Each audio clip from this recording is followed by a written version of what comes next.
we're still here today. Nephilim Death Squad. When the last trumpet sounds and the heavens crack, blah, blah, blah, blah. Nephilim Death Squad. Nephilim Death Squad.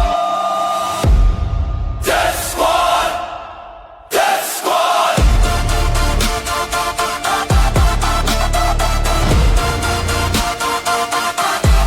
Death Squad.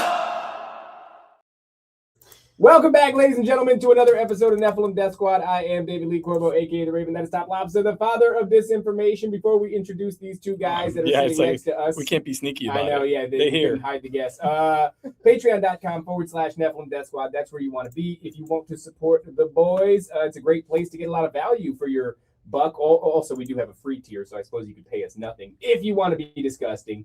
But you'll gain early access to episodes, unedited versions. You'll gain ad-free listening experiences. First dibs on tickets to Bohemian Grove. Don't ask me when it is. It's actually We have guests here, so we should ask. Yeah, should we even be promoting this anymore? Is this anything anybody's even interested in? Jeez. Actually, I'm pretty sure there's another person coming here today to visit us. Really? That was coming on for today. It was supposed to be today. Because they were showing up because they thought today was Bohemian Grove, but we Never sold you tickets. We never sold you tickets. No, I don't understand that. It's not free. You also get discount codes off of merchandise from TopLobsta. I think they brought they brought plane tickets or something. That's why they were. And they were non-refundable. Good God, it scares me dog. that we just kind of mention this is when we want to do a thing, and somebody goes buy the tickets now. Buy the tickets. That was months ago. It's not like that, guys. I'm afraid that makes me afraid to even suggest when a date might be. Anywho, joining us today is Taylor and Steven of the Biblical Hitmen. Guys, before we get into this conversation, tell us a little bit about what it is you do and where people can find your work. Yeah, man. No, I appreciate you having us on. Steven, host of the Biblical Hitmen. You can find us on YouTube, audio platforms, and social media. Everything's under the Biblical Hitman. I got my boy with me. He made a drive up from South Florida, and I'm glad he's here with us. I haven't seen you since Bohemian Grove. You got on and you cleansed the stage of homosexuality. I had to. In a spirited prayer at the request of I don't know who requested it. It might have been do you remember who asked you to come up and do that? I don't even know, man. I just remember I heard I need prayer up here. We need to cleanse it right now. Yeah, it might have been Elijah Schaefer, which is very funny if that's actually the case. If Elijah said, "Come up here and pray the gay away," on the stage was I don't know. Elijah didn't seem to work. Oh no! no, I don't know. Man, it's well, I'm sorry, I stepped all over your intro. What it is that you do? Yeah, I stepped. I took a little break, for family, but came back and I was doing, some shorts and stuff. But I've been on there. We've been doing it since. For a while now, and how long has Biblical Hitman been a thing now? It's a year and 2 months now. Yeah, a year and 2 months. A year and 2 months. All right. Yeah, we really kind of started somewhere in December and took it really serious in January. Yeah. Well, oh, there you go. We got your stuff up on the stage. He's doing really well. Hitman on YouTube. Doing more lives, by the way. That's awesome. Ripping the lives. There you go. Yeah, we were talking a little bit before the show started. He's it's taken to StreamYard now because StreamYard is better, even though it is a shit platform and people complain about it quite often. It's great for live streaming. So yeah, that's very cool. I hope people go and check that out. So I know we set out to have a discussion. Every time you come on the show, there's always a bunch of stuff that we end up getting into. And I know one of these things is going to be Epstein. Of course, we were talking earlier about some of the things I wanted to get your opinion on. But let's start with this Epstein thing. In fact, I think a fun way to start the conversation would be to show this image here. Let me see if I can bring it up. Boom. So we were talking about it's called The Image of Epstein is the name of the episode. And I thought, well, this is a fun image to maybe start the conversation off with. This is Epstein side by side with the antagonist of the film Black Phone. Boy, is that an image. Yeah. Well, what's the matter? Mason? Never fear. I'm in here right now.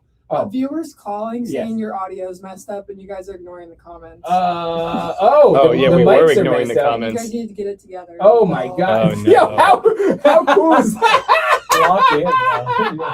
Sorry. Now, okay, great. There we go. Incredible. Is that better? Thank you, Mason. They said it was B-Man. It was Z-Man. Z-Man. Z-Man with the phone. I mean, we have a whole team of call-in. producers.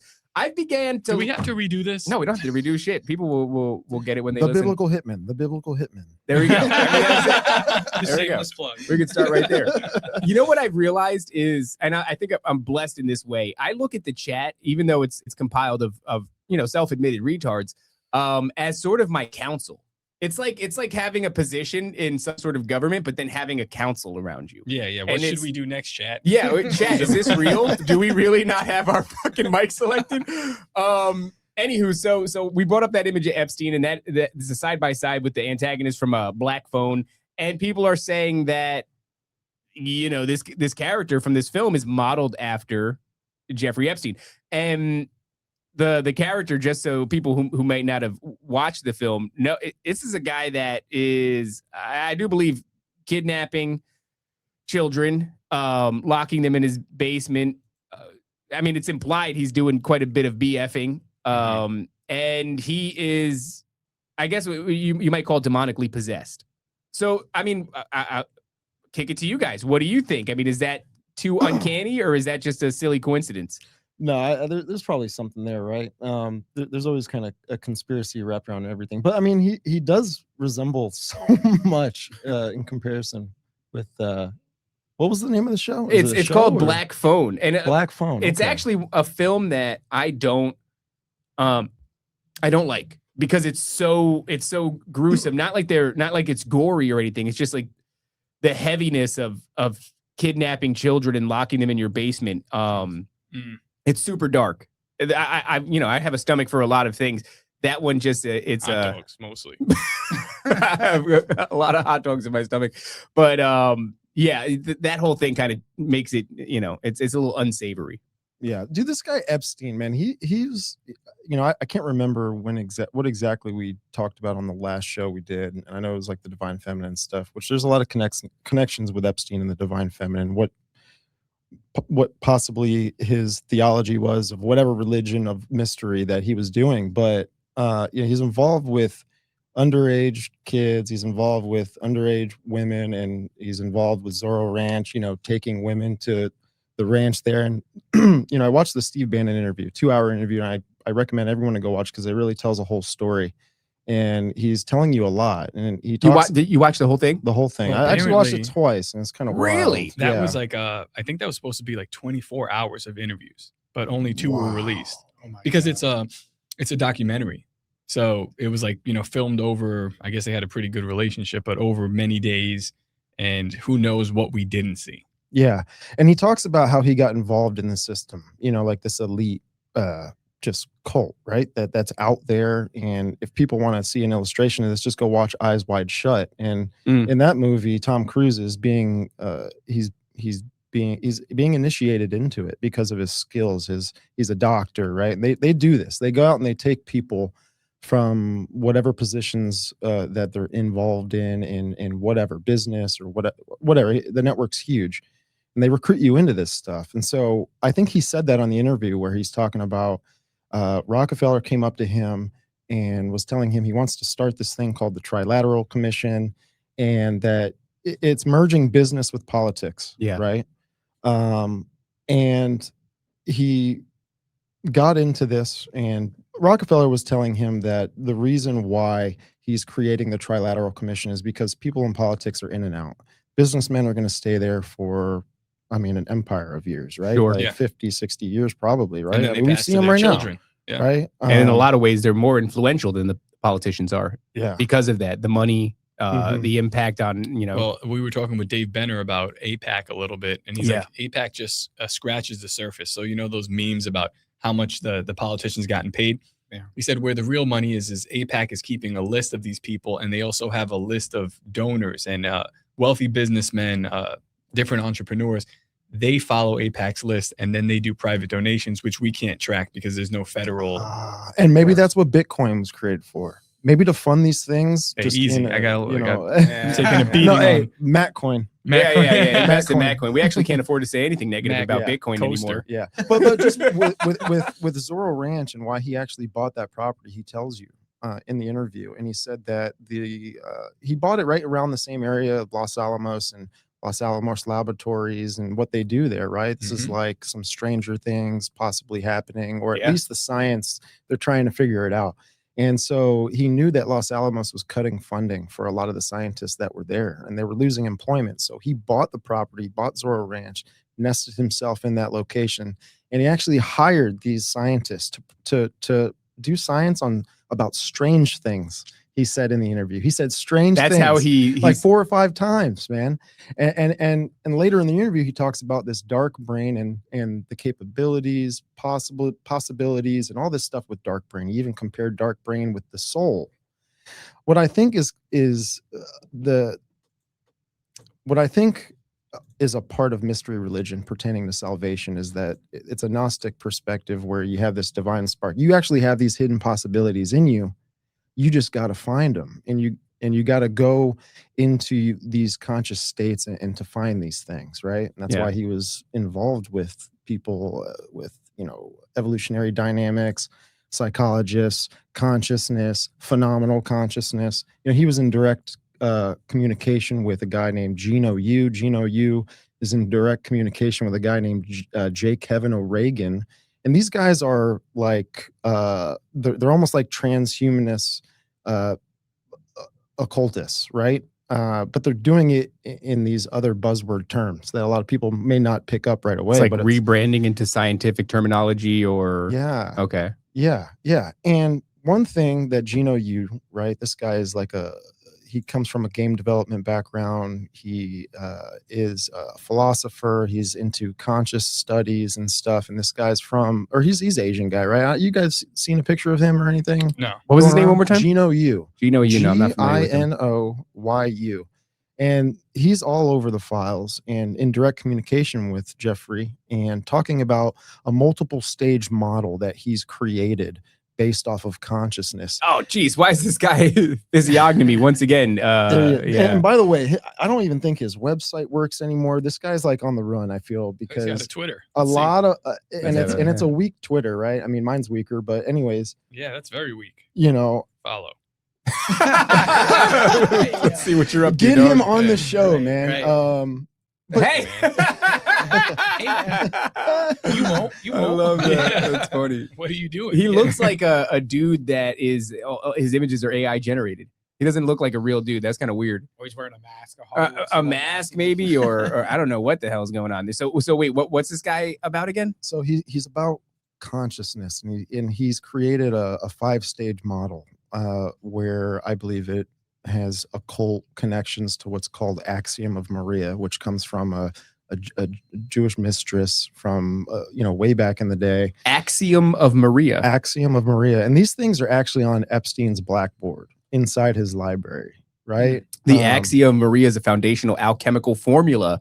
1 becomes 2, and 2 becomes 3, and out of the third, the one as the 4th. This sounds like comes the Common one, Core mathematics or some shit. Comes the 1 as the Here, 4th. let's do it again. So 1 becomes 2, and 2 becomes 3, and out of the third comes the 1 as the 4th. That's almost like again, I've been on this thing where we're looking at the idea of the Trinity, and I know it sounds heretical, but not being a characteristic solely of God, but maybe of these Elohim creations. Because when we had on Nathaniel Gillis, he's talking about the impregnation. Yep. I think it starts with the son. Is it the son? Or is it the no? It's like the father that will impregnate, and then the son, which is then because it looks at possession as like pregnancy. A pregnancy, but it's a 3-step process. So it's from the father impregnating, and then the son or the child, and then from there you have to implant a spirit. So I'm like, we have these 3 tenets that are repeated, and they're done in a bastardized version of the Trinity. Obviously, this is the which I don't know if that's her. heretical, because there's so many of God's principles that you see these entities bastardizing or inverting, and so they can't create. They certainly didn't create that system. No, they did not. Even the idea of and this is again going to sound crazy, and I'm sure that there's Bible scholars who will call me an asshole for it, but when you have Jesus resurrected, he comes back, and all of his buddies see him, and he's walking with a couple of them, and they don't recognize him. And nobody knows why. There's not really a good explanation that I've heard that they don't. Well, he's in his heavenly body for sure, but the phenomenon also takes on a trait like this. So I'm like, is this just a characteristic of the spirit body of the Elohim phenomenon when it's presented to us, that it looks different, it appears different? Maybe Jesus appeared different to everybody that saw him separately after he's resurrected. How could we know? Right. But something certainly happened there where they're looking at him and they don't recognize him until they do recognize him. And they go, oh yeah. And then all of a sudden they do. They go, holy shit, it's Jesus, Oh, yeah. right? Yeah. Well, how Very about strange. when he's in front of Thomas, right? And Thomas is like, I see you. I still don't believe. And then he's like, give me your hand. I'll put it right in my wounds. Yeah. You just saw this. What the heck's the matter with you? That's wake up. That's something that's hard to understand. And then they recognize, right? Maybe it's the physical touch, but there's also like a thing of, oh, like we were talking again about UFO experiences, and people see a big UFO and they go, anyway. Yeah. And then it's happen. only till later on that they're talking with their buddies about it and they go, oh my God, yeah, right? Mhm. So it's like there is something with the phenomenon. I know I got a lot of fidgets. This dude's fidgeting up, bro. Just spitting shit. Yeah, there's something to the phenomenon. My ADHD is going. Oh, dog, yeah, no idea. Oh my God. Yeah. No, I think that it's perception. It's all perception. So even in the case of not recognizing Christ, it's like there is a spiritual manipulation, whether on purpose or it's just by the nature of observing something that isn't maybe restricted to, let's say, like the 3 dimensions that we're in. Yeah. Maybe that's what it is. Just by virtue of observing it, it will be perceived a bunch of different ways by a bunch of different people. And maybe if there's some interaction with it, all of a sudden, then it's almost like the observer effect. Yeah. Right. So this is what quantum physics is saying. Yeah, it's the slit experiment. Yeah. Actually, like, or Schrodinger's cat, which I just, okay. Don't Yeah. understand. It's both dead and alive in a quantum state of being. Okay. I think a lot of people's perceptions too, like Here, pull that up to you. yeah, he's been Yeah, so. sorry. It's been so long. I know it's been a while. That's all right. That's all right. Yeah, You knock can the move rust the off. mic. Yeah, you to- can bring it to- right over to where you're comfortable, and that way you don't have to lean It's to like, it. how do I do this? Yeah, but I got you. But it's like, Is his mic on? oh, Okay. Can you hear him? check 1, 2. I don't hear him. I don't hear him. I don't hear him in my headphones. Okay, I can fix it. Okay. All right. So go on. Not just my fault. No. But yeah, it's basically when I think God wants us to recognize who He is, despite how He appears or how He speaks to us. Because I know God can come in many forms. He can do whatever the heck He wants. He's God. But I feel like He wants us to not only, the seeing is believing, but He also wants to draw us near to Him, vice versa. So it's like if we know God on a personal level, we'll then be recognizing Him like right away. People who aren't having a personal relationship with Him constantly. Yeah. Like, who the heck are you? Yeah. Like, That's an interesting. I mean, that seems to be. You might say it's the key to perceiving him. If that moment comes, is actually preceding that moment, having a relationship, a real relationship, so that you understand. I guess who God is or what God is, and then if you do end up having an encounter. But it's interesting because they all had a personal relationship with Jesus, but this is a different type of Jesus that they're now interacting with, right? This is his heavenly body. He's gone through, a transfiguration, Right. And now they're having some trouble. But I guess because they know him, eventually they can see him. It's complicated, but I think it's a constant trying to wrestle with something that is outside of our physical phenomenon. And we're trying to understand it through our very limited. And I think this is where this is what Epstein's working at with Mary's. now your microphone is off. My microphone is off. Yeah. Okay. Well, I can hear myself, but this is what Epstein is working at through Mary's. What's that called? Axiom of Mary. Oh, Maria. Axiom of Maria. Yeah. Sorry. Yeah. Yeah. And this is the thing, man. With mystery religion, I think there's They're two. saying you're good in the chat. So Okay. Yeah. I think there's 2 roads. There's the truth, and then there's just mystery religion. And there's just so much in mystery religion is just fractals of really all of the same thing. Yeah. Different cultures and all this stuff. The gospel talks about that when the real Holy Spirit starts to interact with us, there's a level of humility, there's a fear of God, and there's understanding that we are just not good enough, right? And we need a savior, and that's believing in Jesus Christ. Yeah. Well, they have a complete different theology of this, and then what they want to do is actually reverse the Adamic sin. And it's so funny. I'll try and lay this out. Wait, who has this theology? Reverse the Like Adamic mystery sin? religion. Okay, Mystery okay, religion. okay. They want to. So it's so funny. Satan is a snake that eats himself. Okay. So he does something that will serve a purpose for later on, right? So he came and he caused sin to enter the world, right? And what happened there is we died spiritually first, and then we physically died, right? When he said to Eve, "Surely you shall not die," yeah, we didn't immediately die, but we died spiritually, and then physically our bodies will follow that same curse, right? And Satan was responsible for that, and what he's coming here to do as Antichrist is be the one to fix that problem, to bring us back to this Garden of Eden conscious status. You think about it, when Adam and Eve fell into sin, their eyes were opened. There was a level of enlightenment. And the more I look at what took place in the garden, there is a mystery religion that the serpent was preaching to Eve and Adam. Yeah. If you look at how it all started out, God gave, he gave the theology. He gave orders. He told Adam how to do things, and then Adam then told Eve. But then you have the serpent coming in and getting in their ears and telling them something completely different, right?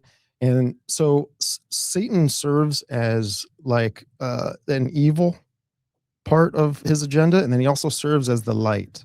And so what I see right now is a lot of people are blaming, like, I think the whole thing with the Epstein files was to expose the evil in this world to a lot of people. But now the Gnostic agenda is coming in and labeling that is the demiurge. Yeah. Yeah. Okay. You know but what's interesting? It's all Satan. It's you see what I'm saying? It's all Satan. He creates the system, but then he also comes in as the one to fix it. Yeah. Problem reactions. It's classic Hegelian dialectic, right? By the way, I think just to add to your point, it makes it that much more fascinating that the divine feminine element will be a part of this going forward, because that was the main, like Eve being the first one that transgressed, that listened and gave into the temptation of the serpent. Obviously Adam is culpable too, but like that big interaction happens between those two, the serpent and Eve. And so as we go forward in this big, this great deception, makes a lot of sense to me then that the divine feminine will be rolled into this. I think that's where the egg symbolism comes in. And the egg symbolism is like a good egg. I like a good egg. No, go ahead. Tell me about the eggs. Well, I'll text this to you, or however, I'll send it to you on X. Yeah. X. Okay. So this was wild and interesting. And, I've been trying to like make some connections with what happened in the movie, Alien Romulus. Oh, okay. Right. And at the end of the movie, there's like this hybrid being that gets born because Romulus. That's a new one? Yeah. And it's like this tall, androgynous looking humanoid. It's a totally new creation. Yeah, it's pretty good. Okay. It's pretty weird though too. Like it's definitely androgynous, and it's definitely, you can tell it's like it's their version of what a perfect being. I think that's the Antichrist. Oh, Christmas. Yeah, I see it. I don't like it. Or the image of the beast. Yeah. Well, what's interesting is that they've always done that. Alien has always had the sort of the V, right? The glowing green V, which is the inverted triangle. It's the divine feminine. Exactly. And then of course, what's it on? It's on the egg. And then when you look into what's the Prometheus? Is that the name of the film? That is like with the engineers. Yeah, the engineers. So Alien, the film's Alien, and then you always have a female lead, by the way. Sigourney Weaver or this other chick now. It's like there's always, and then you have the transhumanism element with the, I don't like that. Have you seen that? No, I actually hate that. This is at St. John's Cathedral, right? New York. What? Okay. And What? there's all kinds of symbolism in this cathedral and outside the cathedral. This is the one thing that pointed me into that direction of the movie, because again, they have these these things in mind, right? This just doesn't come out of Oh yeah, this isn't just like get a random little imagination. Get a little abstract with Okay? it. Yeah. Like when they make the movies, they're throwing a lot of things that they Get crazy with practice, it, baby. right? That's in New York, isn't it? Right. I've seen that. I've So- walked next to it before. That's It's weird, wild. dude. They have like even like gargoyles and stuff right next to it, and they have like the twin towers. Like, What is that? I'd like to pull it up on my screen too. What is that called? Oh, St. John. Oh, well, you won't really find much anything on the internet. You actually got to go on YouTube and get people who have personally recorded these things. And that's what I did. I took a snapshot on my phone. Because even right beneath that whole horrifying imagery is that image of the spiral. Yeah. Which is like, you know, that's a fascinating well, one. doesn't that symbolize this like eternal maze? Well, it's like there's a time element to it. There's a portal element to it. You know, it reminds me a lot of the True Detective series, and that has there's a time issue in the True Detective series that you know there's like one event that's taking place across time. Time being this flat disc, maybe even aptly depicted as a spiral. But yeah, is that a goat head beneath the baby, a lamb's head beneath the baby breaching this? Yeah, My goodness. that's a ram, yeah, with 2 horns. I mean, where do we see that? Super cool. Right? So the baby is coming out of what looks like to be an egg, but also a vagina. A vulva. Yeah. So is that like the Antichrist being born?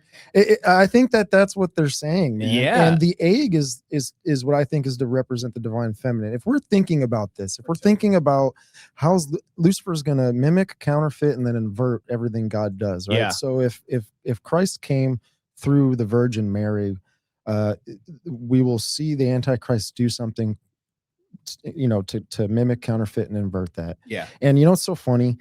Joe Rogan was on Jesse Waters' show, and he talked about what's more virgin than artificial intelligence, and why can't Jesus come back through AI? Sure. So right there, right, and this is another connection I've been trying to make too. So Epstein talked about the dark brain, right? He also put it in terms as calling it dark matter. He talked about this in the interview too. There is other things that are dark out there as well. And in the cosmos, we have only 4% is matter, and it's what we could see. Sure. The rest of it is dark matter. And then, I mean, This is most what of it is dark energy. This is what the like CERN is trying to accomplish by identifying the Higgs Right. boson particle or whatever. Or I don't even know if it's called that anymore. But they keep renaming this theoretical particle that makes up the vast majority of the unseen universe. And I don't know if it was Higgs boson, which you're supposed to be able to see at the moment of the Big Bang. And so they're trying to recreate it on a small scale so they can take 1 million high-speed photographs of the collision and hopefully identify it in that moment. But yeah, all of that is just one big, I mean, it's probably a ploy to open up portals, whatever. But, you know, it's under the guise of trying to identify what you're talking about, the remaining 96% of the matter that we can't see with our equipment. Mm-hmm. Now, this is interesting. Epstein was very he enjoyed Lisa Randall's work, and she's a scientist, professor, and she does a lot of seminars, and he would always try to go to these seminars and watch her, and a lot of people would reference her work to Epstein because Epstein was obsessed with this stuff. And she's talking about dark matter, dark energy, and ignorant or not, I heard her say something that was a buzzword for me. And she called, as she's showing a picture of pretty much everything in the cosmos, right? It's almost like it's on a flat plane, right? Yeah. And everything's kind of, you can see what is matter, as it's kind of shows up as light, right? Yeah. And this is like a black and white contrast looking picture, and then everything else is dark matter and dark energy, and it almost looks like it's almost like a cloudiness or of some sort, right? Like you could see that it's taking up space, but it's not reacting to light. And this is one thing she's talking about it. She mentioned that this stuff is the womb of the cosmos. The womb of the cosmos. So then I started digging into what does the occult believe about this dark force energy, right? And I think a lot of occultists have called it the life force energy. And this is what the alchemists were trying to search for a very long time. They were either trying to mash together the 4 elements of creation to create the 5th element, which is the ether, which is that dark matter, dark force, dark life force energy, whatever you want to call it. And here's the thing. I think it's a part of creation, but Lucifer is manipulating it because there's some sort of power in it. and he's using it to manipulate the perception of the people. Well, yeah. And to get them to kind of start to understand what this force is. Think of it when Obi-Wan Kenobi is trying to tell Luke Skywalker about the force. You know, that he's like working him into it, right? Mhm. He's like, it's everywhere. It's in everything. Yeah. And Lisa Randall also talks about that. Yeah, this stuff like passes through us every day, Mhm. and it's around us, and it's in everything, right? And I think this is what Epstein was trying to do. He was trying to figure out either how the ancient alchemists used to do this, either extract it out of objects or extract it out of the air. And there's something called 0-point energy, which to me is like, yeah, that's a way of extracting it of some sort. Yeah. You know, and when you think of all this, it's all connected to the UFO phenomenon. Yeah. Right. That's what they're using as their not projectile, but propulsion system is this 0-point energy. So what if the aliens, right? They come here, ET, Elohim, whatever. They come here and they say that, yeah, we've become, you guys are primordial. We've become ascended consciously to be one with this force. Who's this guy? Right. And this force actually helps us fly our craft. Yeah. This guy here from the Y Files. I mean, this is retweeted by Ryan Bledsoe. Oh, this is interesting because the Y Files producer started following us recently. Yeah. So AJ from the Y Files is saying that the government has unlocked 0-point energy. And Ryan Bledsoe, the pointy finger, but he's also saying, yeah, my dad's been saying this for a while. So which hats off to him because that is the case. They have been. And I mean, you know, I think we've known this for a while. That other guy that we're not even mentioning his name, he's been on it, but a lot of other people have been on this. It's fairly simple when it comes to like what the government has if you're paying attention. So yeah. You know, corner. I just wanted to say on a little aside, it's fascinating to me. I just started thinking about it. What, you know, we were saying the divine feminine is going to be an aspect of this going forward. And, you know, how that's interesting because Eve was the first one to transgress after succumbing to, you know, what the serpent was saying. It's also makes a little bit more sense, in my opinion, than why, as we're moving forward in time, it is the strong female lead who's going to save us. Mm-hmm. Right? Like, it's not just the divine feminine. There's this aspect. There's this lady Hathor, you know, Ishtar, whatever that the Bledsoes are communicating with. There is a social engineering that's taking place that they're wanting us to accept this idea that like we will be saved not by some, you know, capable man. In fact, physicality has nothing to do with it. You will be saved by a woman who, you know, just happens to be in the right place at the right time or whatever, in the right heart about her. And I just find that fascinating. And there's so many divine feminine connections to Lucifer. Lucifer being, you know, mentioned one time in the Isaiah, right? Son of the morning, oh Lucifer. And then you look at what is the son of the morning? Why is the Sphinx looking, you know, at the horizon and waiting for Regulus, I guess. Right. And like, why is, when it says son of the morning, it's referring to Venus being that celestial body that through an 8-year cycle will draw a pentagram in the sky. Also represents Ishtar and all these other is characters. That divine feminine, right? Yeah. Exactly. And so again, what I've talked with Gary about this, Gary Wayne, and he's like, this is ultimate blasphemy of what you can do against the truth. If God is masculine, Lucifer is going to personify himself as feminine. So you see that in the Statue of Liberty. Mm-hmm. Yeah, and I agree too. Like, it's totally goes against what God's design and order was for, because a man is supposed to physically and spiritually lead his household. Yep. And of course, the enemy would love to, you know, put that upside down, flip it backwards, do whatever he wants to do, pervert it. And in the last days, I truly believe that we're living in the last days. He's going to flip that. And I'm going to say this as carefully as possibly, but it's basically why we're seeing a lot of men just be like feminine men and not being men anymore. And they're not. It's called faggots. Yeah. Say it carefully. I can't stop looking at his nose ring. It gets me every time. It got thicker, huh? But I think you're absolutely right. So this is something we talk about on the show constantly: the masculinization of women and the feminization of men. Yeah. It's an inversion. It's an inversion, and they keep pushing this female character. I really think there's something to those Alien films.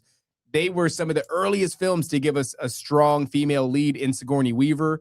And they've always had that symbolism, like I said, of like that V. I think it first appears in, I don't know which Alien film it is, on the cover on the egg, and the Orphic egg is associated with the divine feminine because in a bunch of different mythologies, what comes out of this Orphic egg is this first I don't know, it's Imama or whatever, Imana. It's a mother deity who then creates all things, creates a pantheon of you might call them gods, creates the earth, yada yada, and there's a slight variations from each mythos to the next, but that Orphic egg symbolism is associated, and that's why we keep seeing it. You know, we saw it at last year's Super Bowl, not this previous one, but the one before that, where the whole thing is Caesar Superdome looks like an egg from the top down. There's all this Orphic egg crap that's happening that makes us kind of obsessed on the show. You know, the egg thing. Okay, fine, me. I tried to share in that, but yeah, it was me. So, but leading up to that moment, you know, I'm looking at this thing. I'm like, it looks like an egg from the top down. And then what do you have inside of it is just divine feminine symbolism. Yeah, and the divine feminine is like a counterfeit of Eve, in my opinion. It's where Eve is the mother of all living. But if you look into what just Gnostics believe of as Sophia, it's similar. Yeah, right? But it's just a stolen identity, and you know, that's been part of Satan's agenda this whole time. When you look at the bloodlines, they do the same thing with Lilith. The names are like the same, and the bloodlines, right, Yeah. from Cain and Seth, and it's like, okay, I see what's going on here, and I think that's where we can involve, you know, charismatic Christianity, and even just where the administration is at right now. And by the way, like Revelation 17 shows a harlot, right? There's a divine feminine aspect to her riding the beast in Revelation 17. And I'm wondering if this is like a merger of energies, masculine and feminine, all working for the same purpose, right? And the harlot's riding the beast too, which is riding the beast. she's on top And this check time, check this out, dude. And I have this, by the way. If we want to bring this up on stage, this goes exactly with what Stephen is talking about. So faith forward, President Trump welcomes pastors from across the nation. Well, Stephen was telling me something, and I could see exactly what he's talking about right now. You know, so pastors from across the nation for a moment of prayer in the Oval Office. Let's make this big screen. And it's really funny because look at the woman in the red. Oh, right. And look, she's doing like he even pointed out, it's almost an as above, so below. yeah. And here's the thing. You see that statue right there? Which one is a statue? Just to the right. Just to the right. If you rewind the video just a little bit. Pull it back a little 'cause bit. He panned. Oh yeah, to what the is left. that? Benjamin This is Franklin or some shit? This is interesting. I see this all over the place. That's called a bust. A bust. Listen, like statues, when you see them encompassed in this dark nature, I think it really is symbolic, and they may be telling you something. Again, I'm a conspiracy theorist, so you know, give me some breathing room. Go But ahead. when you look at the library of Epstein, right, and you look at the inside, I have a picture. I could probably throw it up. But in his library, he had multiple statues. One of these statues was actually an angel with the beak of Horus. Oh, Okay, and the angel's balancing himself on a ball, right, with his hands behind his back, with his feet pointed straight up, almost like he's a gymnast, right? So, and it's all, every statue in his library was encompassed in this darkness, this blackness, right? And I know I've talked about the Black Madonna on your show before, and this is my connection. I'm wondering if there's a connection with the dark energy, the dark matter, and the divine feminine. When we look at the image of the beast, right, when the false prophet gives life to the image of the beast, immediately the image of the beast is able to speak and to do miracles and wonders, and then to enforce the mark of the beast. And whoa. Okay. Actually, I just happened to find it here. So this is from James O'Keefe. Let's share this. Inside Epstein's library, O'Keefe releases never before seen. I kind of want to go through this a little bit. I have not seen this. Yes. Footage of bizarre statues, cryptic messages left by Jeffrey Epstein from inside his library. Keep in mind, this is the same dude that was taking pictures with the Ark of the Covenant at Mar-a-Lago. He's highly I know, suspect to I me, know. James O'Keefe. And he was hugely influential early on in you know, COVID. And really, I mean, that moment, right? He's doing gotchas with Pfizer executives and shit like that. And like, I'm not saying that that's not good work. It's I'm catching just them all saying, in the same way, which is very strange. Like all gay honeypots. all gay honeypots. I'm like, Mhm. how is this dude still doing this? So But here. real quick, Go ahead. the darkness with the statues is representing that you've encompassed this energy, right? You've reached this level of kundalini, this self-realization. Yeah, it's where or you see a character get self-awareness. filled with blackness. That happens It's- in shows and cartoons and shit. Yeah, it's Super Saiyan. Oh. When you think of Dragon Ball Z, it's nothing. It's the same thing. Super Saiyan. Don't right? say that. Which Don't say that about again, Dragon like Ball Z. nothing against Dragon Ball Z, Right. right? but when you look at the history of the Black Madonna and the Templars, it's the Black Madonna holding a child, and you can see this same iconography throughout the cultures, all the way into the Sumerian times, where it looks like it's an alien mother with boobs holding a little baby. Yeah. Okay, and so that baby is the Antichrist. That baby is Horus, right? It is Thor. It is Tammuz. Yep. And It is there's the that- demigod model. like, think of the connection, because the woman is holding the baby, Mhm. right? And so I'm almost trying to make just a simple connection that these abilities that the Antichrist will get will be from these dark forces, and I think that those dark forces are feminized in the Yeah. occult, and they give it these characteristics. And that's the same thing, by the way, on P. Diddy's back. Ellie Danter. Yeah. It's the same character. it's another. All right, so here I symbology want for to that. play this a little bit. One, Let's go one ahead. thing before you play that, the idea of what Gary Wayne was saying on his last Tinfoil Hat appearance, and I'm sure he's broke down the idea of blasphemy. It gets tricky with a lot of people, because we don't.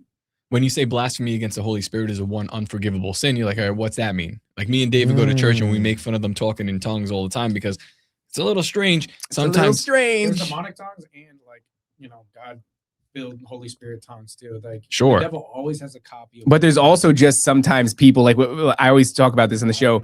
Yeah, my wife, she found will you be my new black wife? All right, I'm sorry. We found this subreddit of people being like, oh yeah, dude, like, I did fake tongues in the church for like 10 years. And then somebody else would be like, dude, I did fake translations in the church for 10 years. And I'm like, and there was so many people. point being, going to hell immediately. You mean- I think so, probably. sometimes like I'm a little suspicious, and I think we're supposed to be, but that's not blaspheming the Holy Spirit.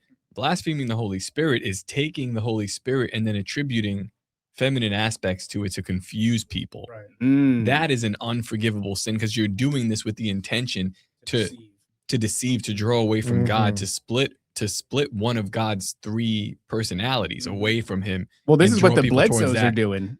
This is what the Bledsoes. And I'm not saying that they're even Fringe was when Fringe was possessed by what I think she thought it was. Yeah, she thought it was. She thought it was the Holy Spirit, and it kind of presented itself. She as had the to Holy get Spirit. an exorcism to get this thing out of her. But Yeah, yeah, that's blasphemy. and I'm just saying, with Not that she blasphemed. I got her but coming on next week, so it'd She be cool is to get into a the conversation. best. Hell with yeah. her. I love her. By the way, though, just with the Bledsoes, like, I look at them. I think these are genuine dudes. I think they're just deceived by something very ancient, very powerful, and very profound when it presents itself to you, and it tells you profound shit.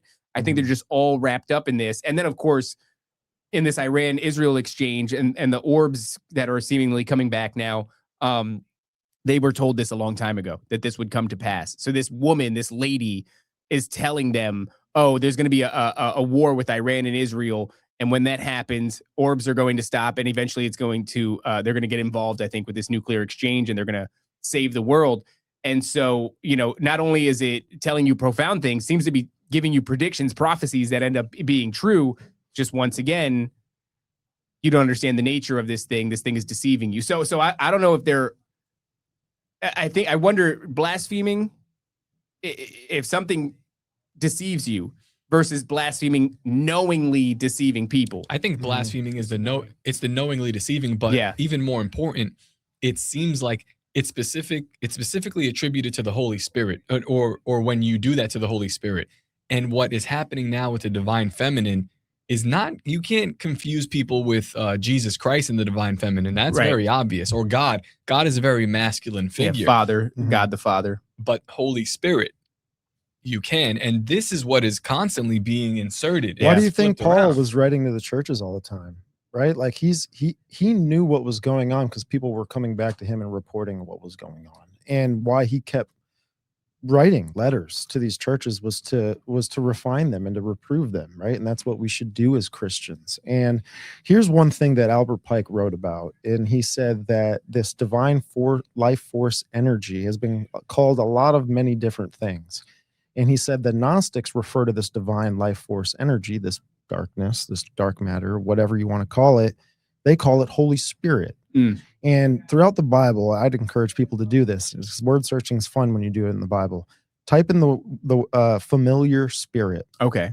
And you'll see that there is this familiar spirit in the world, and it counterfeits the real Holy Spirit, and it tries to work like it, but it's meant to really pull people away from the truth. Interesting. You know? Yeah, a man or a woman that has a familiar spirit, or that is a wizard. Oh shit. So seek me a woman that have a familiar spirit. Like, why is he saying familiar? He's saying familiar because it talks and it speaks and its movements are like that's a what fascinating. they're talking about, but the author of it is wrong. That's why Okay. the Bible says we have to test the spirits, because a lot of people aren't testing the spirits. They're just letting it fly and letting their itching ears hear what they want to hear. Sure. And they're just all filled up and like, oh wow, it must be from God. I'm like, dude, if you don't test that and you don't know God's word, you can easily be deceived. I think it's hilarious. The first thing God says when you ever like interact with an angel or a spirit, NHI or whatever it is, he's like,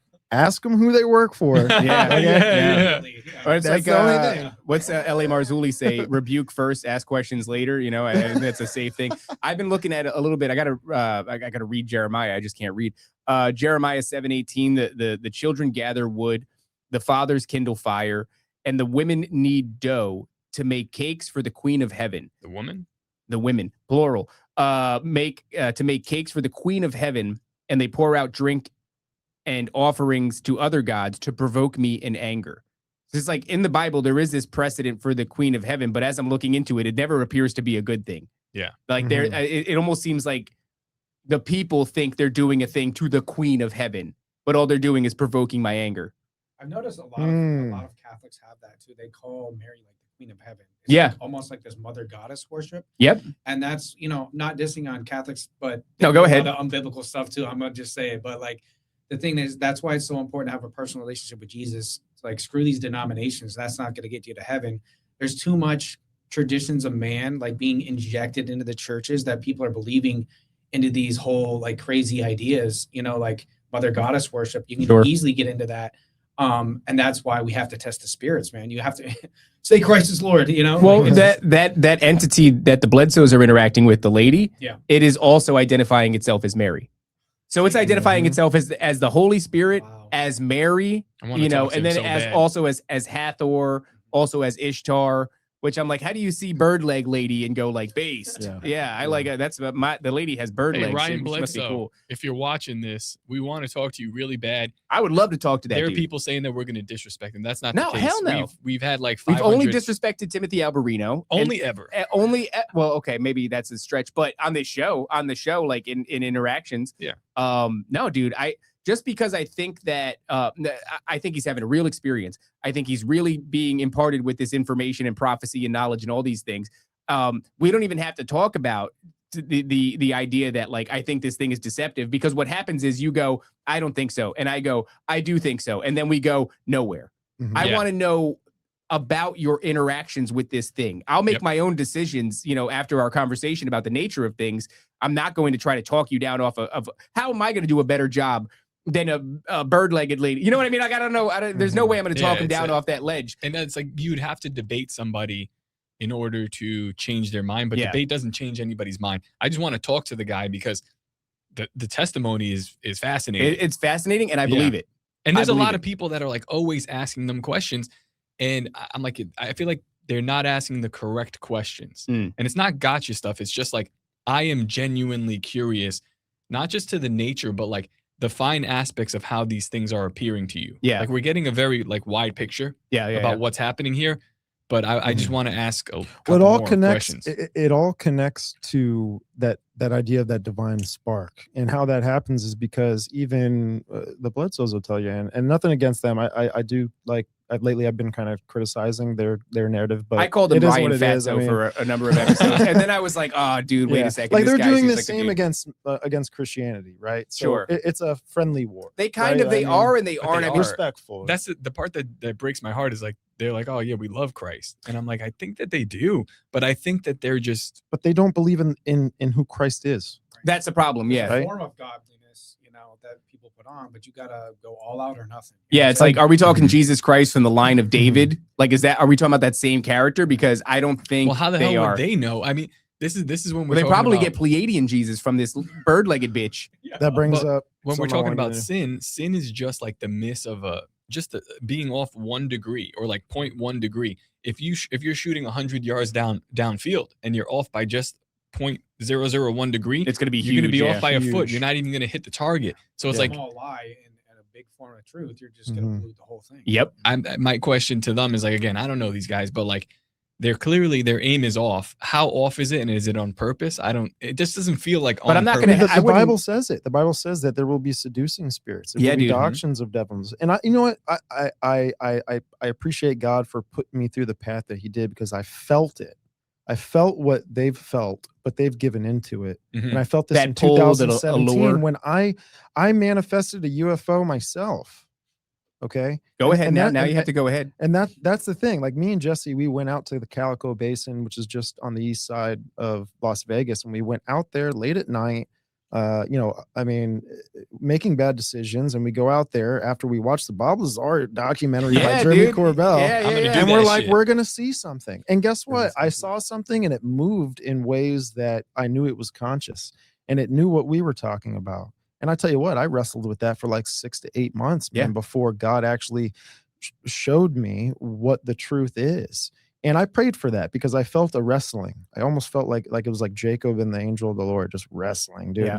And it was a war. It was the crossroads. I know I mentioned this on I think the first time maybe I came on your show or whatever, but I was at the crossroads, man, and it was so seducing, man. It was pulling me, man, like almost like when a sleep paralysis state where the demon's pulling you off your bed, right?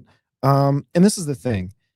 Their experiences are connected to CE5 programs, which is Yeah. Close Encounter of the Fifth Kind. Yep. Right. It's also connected to ESP, Puharich, Yeah. the Council of Nine, and also psionics and in the military division of this now. Yep. This is starting to wake up humanity. And you know what? Bledsoe might be right, and his prophecy might be right. But just as God has prophecy, the demons have prophecy, Yep. the Antichrist has prophecy, and it's two wars that are being played out here.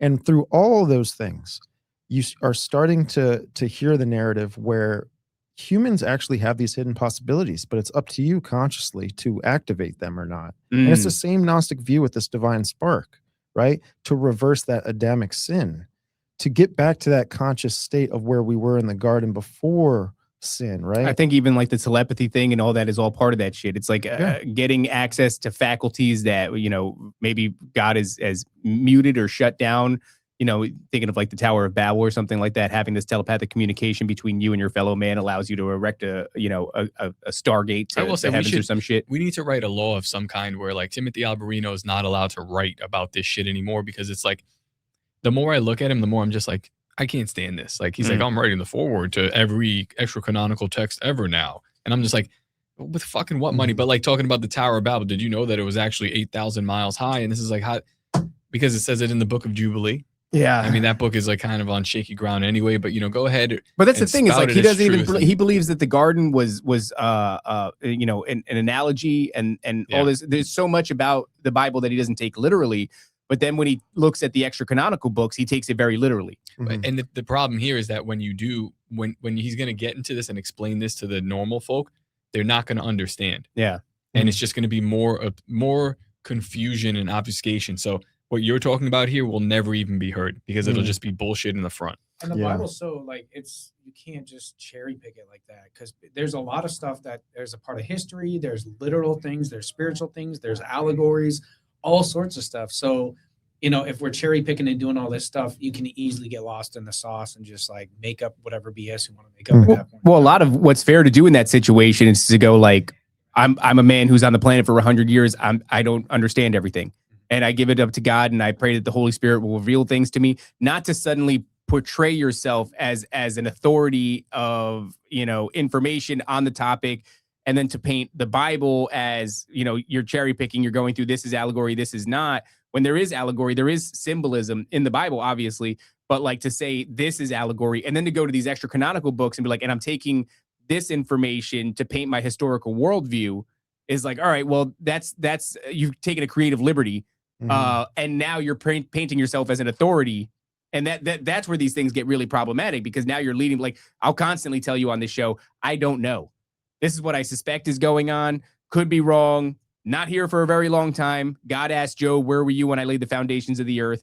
I'm not Job. I'm probably, degrees stupider than Job. So, I don't know this shit. But when you come into this arena and you go, I'm an authority, and this is what it is. The data's been settled. There is a consensus. Everybody agrees. I go, fuck, man, that doesn't. That's the problem. And as you were talking about these like latent abilities that people are being asked to discover, telepathy being one of them, that kind of like it put me on that rabbit trail of going back to the Tower of Babel. And I'm like, now we have like, you have that op going on where we have this new age presence saying like, yeah, we can totally do this. We have to ascend, right? It'll be like telepathic. But then on like the other side of it, we have like some people talking about like craziness, like craziness about the Tower of Babel, which goes side by side with telepathy. And now it's just going to be so like lost in the sauce that we're like, we can't even explain the most important aspects of these things that are going to affect you right now. You know where I'm comfortable at it staying? I'm comfortable at it staying in a place where black people are in the parking lots of Walmart and they are controlling the wind. And that's enough for me. I think God is happy when you do that. He goes like, look at him having fun, right? But as soon as they get like too many black people together controlling the wind, now we got a problem. And I think that's probably where the Jews went wrong. But let's I want to show off this this video here, because I've not seen this, and I think this is very fascinating. So this is an inside look at Epstein's personal library. Back to the library. Sweet. Yes, yeah. Today we release more never before seen video and image. Boom. So let's pause that right there. This is the statue you were talking about. Steven. So we have, looks like an angel sucking himself off on a. There he is. I don't know what's happening. Either that or he's wearing a fitted. Is that a? No, that's the beak of Horus. Oh, okay. That's. I don't know why my that's mind went connection. to his sucking himself you off. see what I'm saying about the darkness? Yes, and these yeah. statues? These things are always all in and black. what are statues? They're idols. What are idols? They're vessels for possession. And this is, you could tell just by looking at this library, this is a place that like everything is meticulously placed and has very deep meaning to a dude whose, penis is shaped like an egg. Images from inside Jeffrey Epstein's former island home. Wow. Showing bizarre statues and Pause that. Yeah. Oh. Here, let's bring it back a little bit. Is that Medusa? That's a scimitar. Oh, this is moving Jeffrey fast here. But Keep going. so we've got a bust. We got some other little things here. Epstein's It's the former statue island that's like home, right over there. You'll showing- see it. I don't want to go too fast. That Right there. Okay. Oh, well, yeah, you can yeah. make the legs out. Okay. you can see the legs. The head that we saw, like that's to the left of that, is a scimitar head. And what scimitars in Greek were meant for was for raising up Aphrodite. Oh, fascinating. Aphrodite, Athena. I wonder what this thing is. It's like here. an Anunnaki relief. It looks It like. almost looks like by an the Anunnaki way, relief. some people, there's this footage that goes around. I think it's like it's got to be like 5 hours of footage. But a guy flew his drone on Epstein's island, and he shows the Masonic man, the sundial, all that kind of stuff, and he believes that there's actually a statue resembling Enki out by the dock where people would come in. Dude, this guy with the money and Enki influence being he has. Lucifer, the one of the parent gods that felt bad that they were using mankind for slavery, and he came down and enlightened them. All right, sure. Let's let this rip. Bizarre statues and a cryptic message written on a Power, deception, Mirror, that right there, that the cursor's over, is mirror and face. Mirror and face, Yeah, music, Scrying mirrors? appear, dark. This guy's handwriting is atrocious, but he knows. I get it. You take notes. You take notes and you know what they mean, but nobody else knows what they mean. But you got dark brain that's connecting the axiom of Maria, and then in between you have what's called time delay. And so Carl Jung talked about axiom of Maria, and he was fascinated about the process. And he started to come up again. This is like the psychologist guy, right? The occultist. He came up with the idea, not specifically the term time delay, but there was this process where the brain looks at something, but the subconscious picks up things that the regular conscious does not pick up, right? And there's a delay in that period, right? So dark brain is considered to be the unconscious and the subconscious functions of the brain. Okay. Right? Go ahead. Actually, I just want to say, we're not supposed to see that. Or Or are we now? weren't, No, and we now we weren't. are. Now we are. Do you see music? Yeah. Okay. The chat sees pepperoni. That says appear, guys. I believe that says appear. So appear, right? Music, though, actually connects to a CIA document called the Gateway Process, where they would Yeah. use hemisync, Yep. right? Yep. Low different tones to make the hemispheres of the CE5. brain work. Yeah. CE5 is the same shit. Right. Yeah. What is that word right next to it? It starts with a B. It looks like Bitches. Music and bitches. I think that means that might be brain. Interesting. Music, brain, maybe. I'm not sure. Here, let's let it. Okay. Chalkboard by Jeffrey Epstein himself. Oh, The Nickelodeon Jeffrey Island. Epstein Island, also known That's a as crazy Little one. St. James in the Virgin Islands. Last time we took you inside the kitchen to show that really creepy image of a baby in a Pause it. sink. How the hell is he getting in here? Yeah, really, really, That's what I'm really, saying. really. You gotta have access somehow. Yeah, you do. Connection somewhere to do that. And he's got baby kitchen. Who knows? Maybe that's his own child. Why is the face blurred out? It's a real baby. That's crazy. Beautiful kitchen though. Yeah. Outside of the baby It is kinda picture, weird, man. it's a great Of picture. a baby in a sink. YouTubers have snuck on the Is island. that fucking? That's Luke. That's Our Luke boy Luke Rudkowski. Rudkowski. Shout out to Luke. Luke Radowski, Tyler Olivier getting images of the outside of the structures. But today a we're nice going to take island. you It's a inside beautiful the island. structures, inside Jeffrey Epstein's library. We're going to take a closer look. Man, Now, this this has guy's never got. been seen before. We are now inside. There's another angel right there in between the two couches. Yeah. This image on the couch has got two lions, right, that are next to each other, which represents the divine feminine back in the Sumerian times. Mhm. when you Yeah, had that's Marduk, Tiamat, and all they're that. guarding the wall. gates of Ishtar. The gates, yeah. Yeah, the gates of Ishtar have a lion Yeah. mounted on either side. When they're fused together, it looks like an alien, bro. I would do. That would be a great podcast. That would be room. like a mantis. Oh, you would crush doing podcasts from this room. I mean, it's just an observation. Sorry, it's a business business mindset. Ball sphere, man. That's like some straight up Lord of the Rings type. Yeah, it is like a Palantir sphere, right? Like, dude, he's tapping into the seeding energies of Satan or something. But that's where you get the ideas like of mirror in the face, where you get the scrying, and you get Scrying ball. looking glass, right? Like this whole looking glass stuff. This is a Right. cool ass They were looking. doing. They was doing some shit. in Oh, this they were room, doing yeah. some shit. Yeah, they're probably doing seances and quite a bit of BFing in this here. That upholstery's probably covered. Take a black light to that thing. Light out. That's why you get patterned upholstery. It helps hide it. Inside the library, dozens of books line the walls, including literature like Ernest Hemingway's Selected Letters, vacation reads such as Robert Ludlum's The Bourne Ultimatum, denser The fuck? titles like The Golden Age of Theoretical Physics, That's MK and Ultra. Salman Yeah. Rushdie's Satanic Verses. Now, Ah, a there you closer go. inspection That's reveals not even a big deal. Oh, pimp slippers. Look at these pimp slippers, bro. How Had many to pair children those. got sacrificed and that was the last thing they saw stepping on their neck? That's the carpet that he used to travel around the island. That's the carpet he flew around on. This motherfucker's got the folded magic carpet on his desk, dude. Complete with a soy candle. This guy's got bitch tits. Steven is I about don't to know. tell us about these shoes. Yeah, What are you about to say? I'm looking. I'm trying to pull it up. I'm Hold sure, on. dude. Look at these things. 100%. This is crazy. He got these as a gift after providing some children for a Saudi Arabian You can oil play it, I'll tycoon. find it. Man. unusual objects, clown. statuettes of women. Yeah, there he goes. He's sucking himself off. I got it. So shoes with long pointed toes, historically known as polanes or krakows, symbolized extreme wealth, high social status, and sexual potency in medieval Europe. Yeah, this dude's bricked up. Mm. That's what that means. You ever see those Mexicans with the long boots in Texas and they have like a big, like a horn on the tip of them? Oh yeah, that's Yeah. why, Oh wow, huh? listen to this. The So bigger the horn, the more bitches. there's a sexual suggestion here Okay. where they believe it's the exaggerated, often erect tips, which were considered the devil's fingers. This is by multiple churches throughout history. and stuff. Interesting. I don't know. see. figures in plague masks, and one See the of beak? a semi- Oh no, baby, what's she doing? Yeah, so Oh, that's just a pussy washing station. Yeah. That's all that is. that is actually that's a statue of Venus. Oh, okay. Yeah, well, there you Yeah. go. So she's been known for ancient fertility, protective or symbolic rituals. In a form would be a statue of a woman, particularly in a squatting or washing posture, Washing that with her coochie. hands near her genitals. Yeah, well, so Venus being the same star, or planet, whatever, Mhm. that represents Ishtar. So I'm you your got your Venus, little I'm your fire. your desire. nude young Crazy. woman washing herself while seated on a bidet. Video and photos inside the library also show a horse whip, which is right here under the chalkboard, apparently. And a white rabbit. Oh, White Rabbit. Interesting.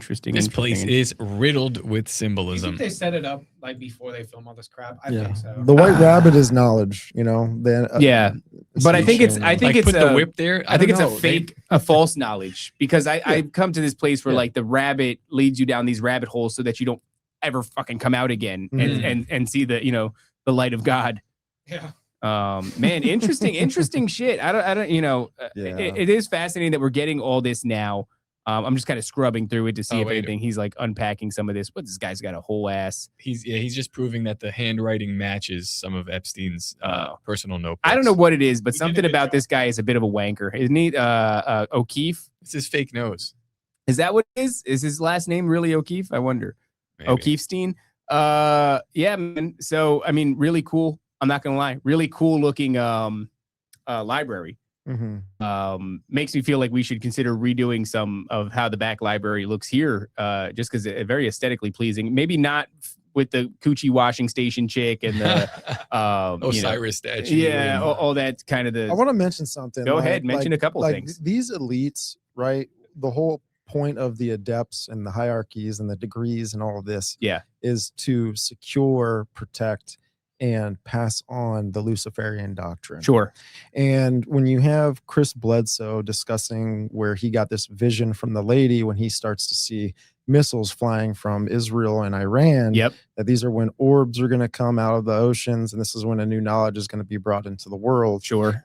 AKA the Luciferian doctrine. I'll make a connection with this and Albert Pike in his letters where he's discussing the outcome of World War III, and it'll be a war between the Zionists and the Islamic nations. And ultimately, it'll be the destruction of both of those, and it'll be the introduction into society of the Luciferian doctrine. And Lucifer, light bearer, knowledge, Chris Bledsoe talking about the same thing that Albert Pike discussed. And so maybe, man, maybe this war is a religious war, but what religion is it trying to establish at the end of this? Yeah. So Grandma was right. Everything is satanic and gay. I mean, yeah. Grandma maxing. Grandma maxing, dude. I saw get you it. put that on next, dude, and I was like, I've been on 911 calls. I've taken care of a lot of grandmas, and I've seen a lot of those like little shrine thing, you know? Yeah. I was like, base I've grandma. seen a lot of those. Yeah. Well, so I mean, we've already gotten this precedent for it being, and it's not our words, right? And it's not just the fact of the geographical location. Over and over again, the administration or the military, as it stands right now, is calling this like a holy war. This is a sanctioned war by Jesus Christ. He's anointed, Donald Trump, and even to go as far as to say this is going to bring about the apocalypse and the second coming of Christ. So it's like, at the very least, they're painting this as the most extreme admission of a holy war that humanity has had since when? I don't know. I have no idea. Certainly not in our lifetime, because in our lifetime, they at least had the decency to say this was about oil and this is about regime change and this is about this and that. Now they're going, this is about the second coming of Jesus Christ. Well, I think they're trying to speed things up. Yes. In their book. Accelerationism. They want to accelerate it so they can bring about their Messiah, which obviously isn't Jesus. But the thing is, like, once you start pushing that, you're going to have, it's only in God's timing that you can do things. You can't speed up or slow things down unless God says so. But I do truly feel that we are in those times that stuff is popping off, and we are in the book of Revelation right now. And I think we're seeing the times where everybody's about to go against Israel, to be honest. Like, I think this is the nations turning against Israel. And you got to look at it. Our leaders in America, did they kiss the wall or not? I'm just saying. And if they did, they obviously don't serve Jesus Christ. If you claim to be a Christian, you're not going to be doing that Kabbalah magic, kissing the wall. It's not even just kissing it either. They're doing like a thrusting motion, and it's them having sex with it. Yeah, that's the implication. Yeah. This black is magic is what it is. Yes. You know what they believe is inside that wall, right? No. Shekinah. Bless you. So if you Google it, you could look it up. But Shekinah is like Jewish mysticism, divine feminine. Is it really? Yes. Which explains That's why they're they banging humping it. Yeah. Yeah. Shekinah. It's a woman, Shekinah, sorta. In Jewish and Christian theology, the glory of the divine presence, conventionally represented as a light interpreted symbolically. In Kabbalism, as a divine feminine There it is. aspect. Yeah. That's why they thrust at the wall. There's a They're union. BFing it. Yeah. Well, I mean, they're front. they're front effing it. I showed Jesse Trump doing it. Yeah. Right. He was humping as well. He was he doing the rocking? It was like He does it was soft, slow, dude. you know, He you don't does want to it hurt gentle. himself. Yeah, you know, he's yeah, like yeah. Trump's a gentle lover. He didn't have his blue pill or whatever. Yeah, he did. This is not something you don't grab this by the pussy. So well, here this is from the because we read the actual. Wait a second. I think Steven has a. Go ahead. Hopefully the connectivity works. You're good. I'm not sure if it'll lag, but we'll see. But this is shout out to Red Panda Koala, by the way. Dude crushes. I Love saw him. him on your show, and I followed him on X. And this guy's a great researcher, journalist, Yeah, great follow. whatever he likes. I mean, he gets stuff out there. But it says here, Lady Lindsey Graham says the actions in Iran are a religious war. This is a religious war. Yes, there you go. What we are facing now is a decisive moment that will shape the future of the Middle East for 1,000 years. Before we play There's this, the millennial reign. there it is. dude.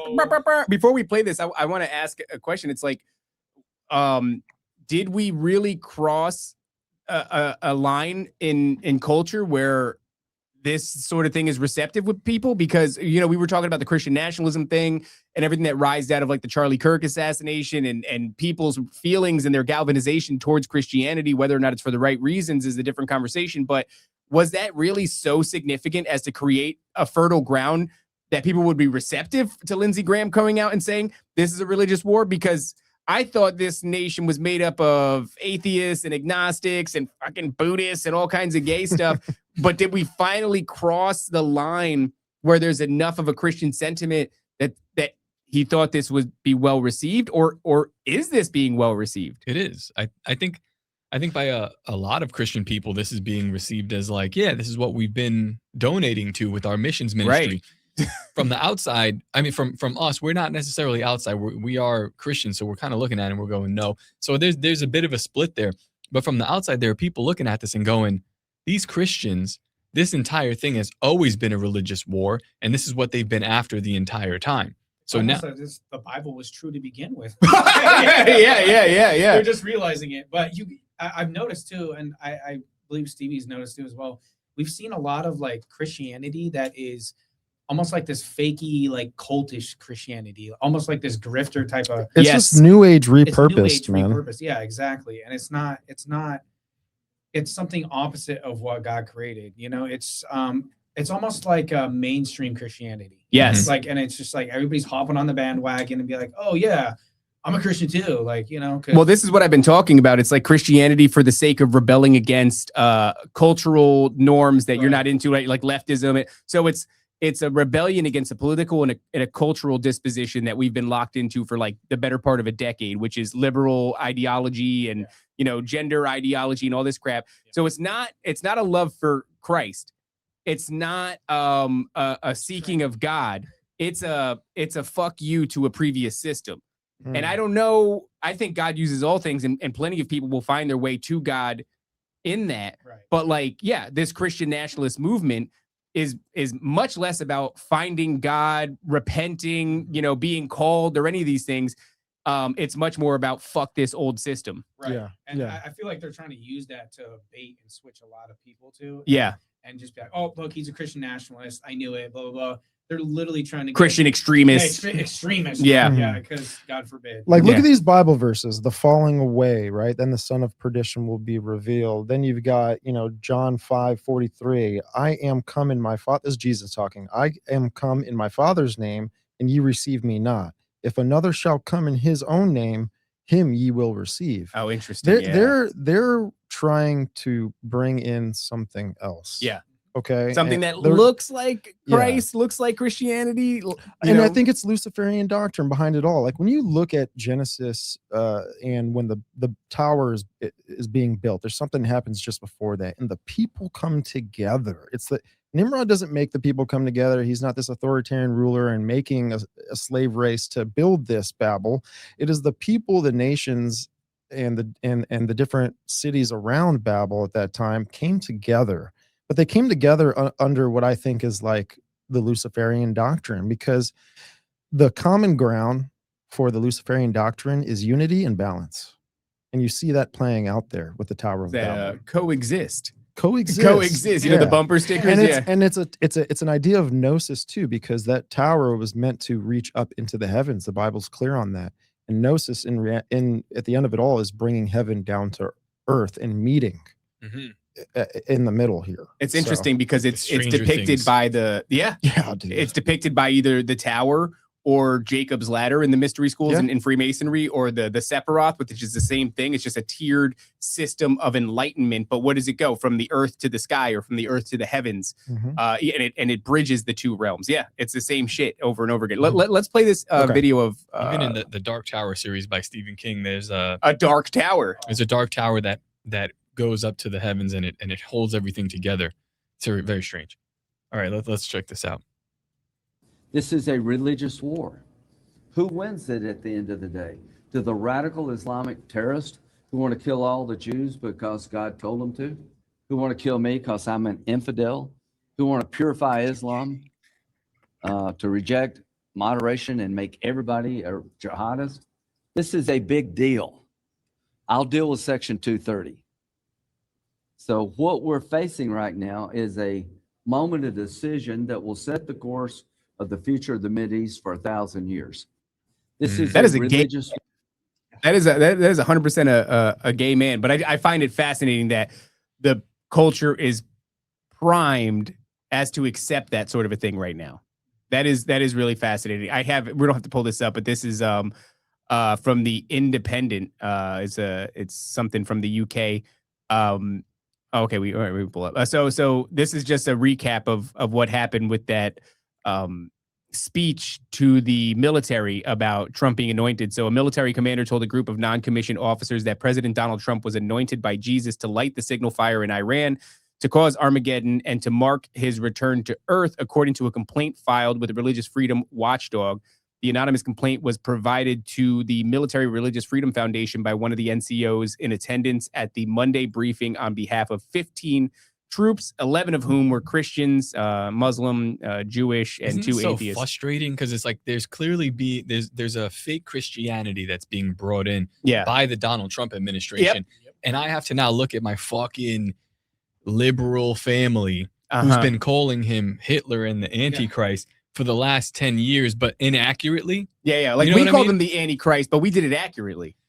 Yeah, it's like, I agree with you. He's not the Antichrist because he wrote a law that didn't allow you to pee in a men's bathroom. No, he's the Antichrist because his grandmother's maiden name was Christ, and because there's like all these because of insane this ass- right Yeah, here. yeah, which yeah. I don't even think they care about this or even see it.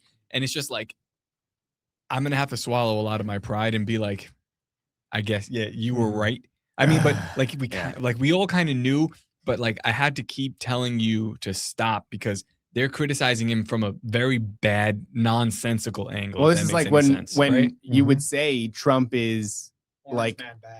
Well, Exactly. yeah. That's Cheeto the man bad, you know? that's the incorrect position. I would appreciate if your Trump hatred came from a more educated place instead of a simplistic, reductive place, because it actually is quite complex. I mean, the dude is a time traveling, baron or whatever from fucking. But it adds to the whole story too, because it's almost like a big Uno reverse right there. Like, oh, Trump is against transgender people, and like one of the latest things here, as he should be, is what you're like. You're missing that point. Yeah, but yeah. he's not even. Yeah. So. Oh yeah. Did you hear Erica Kirk, what she said on an interview the other day? I think it was on Fox News or something. No. And again, these little buzzwords like blow me away sometimes because I think she's got connections to the Knights of Malta, maybe Templars. She's and a all this kind bizarre of chick. stuff. Yeah.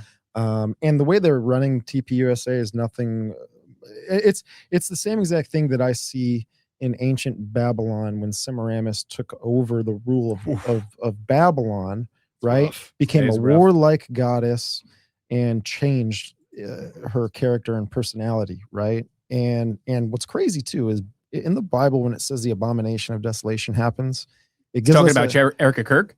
no, Damn, dude. like there when that happens, there's like 42 months, right? Like there's this number of 42 months in the Bible. Well, I found it interesting that Semiramis, representing the divine feminine, when she took over Babylon, she reigned for 42 years. Oh, interesting. You know, and when this happens, when the abomination of desolation happens, Jesus describes it as, you know, this is like this is extermination of the people that believe in him. Like in this moment, he's like, run, right? He's like, they're going to be calling out that Christ is in the chambers and he's in the desert and he's all this, like, no, run, right? And that makes me think of this war. It makes me think that maybe something can happen to the Dome of the Rock through some sort of ballistic missile or whatever. Yeah. Two people that I really fuck with that have been saying that. So Drew Tang is one of the guys that have been speculating that this is a high likelihood, and then Nick Hinton is another guy that's been speculating about Carlson this. has been saying this now as well, which is like, for me, I'm like, all right, so that's it's gonna happen. That's gonna happen. Yeah, now it's gonna happen. Okay, it's happening. They're giving it to you. They're telling you what they're doing. I wanted to show this really quick because this is just kind of funny.